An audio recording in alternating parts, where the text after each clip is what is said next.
If you walk out of the front of the Flatiron building and you walk straight across the street, you walk right through my door. Then you have to go 91 steps up the stairs, which is really good for me because it keeps me healthy.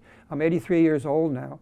I moved into this building in 1963, and it's rent controlled, and it's a landmark building, and I'm a senior citizen, so I don't pay much rent. It's the only reason I can live here at all.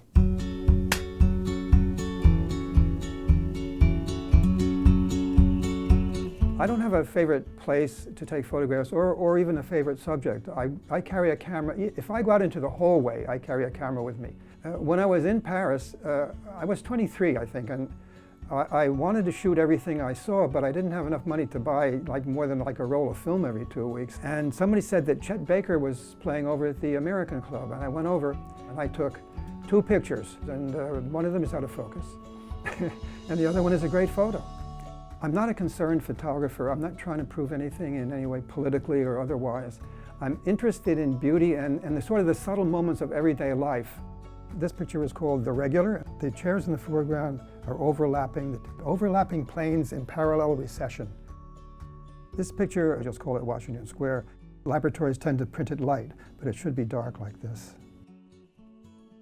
Grand Central Station. I don't know why there was only one person walking in there. I had just gotten off the train. This is my first wife looking for a job in the New York Times, so I call it job hunting.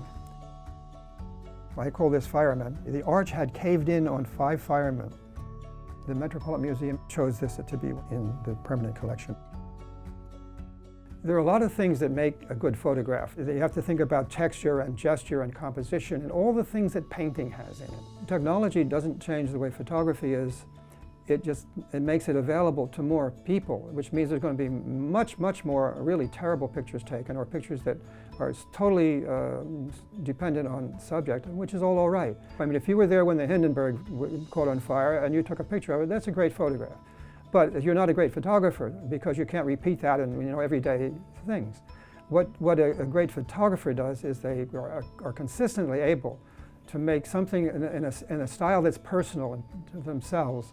My pictures don't depend on extreme sharpness. They depend on the composition and on the subject and on the way I see it. My name is Ken Van Sickle. This is my brief but spectacular take on sharing what I see.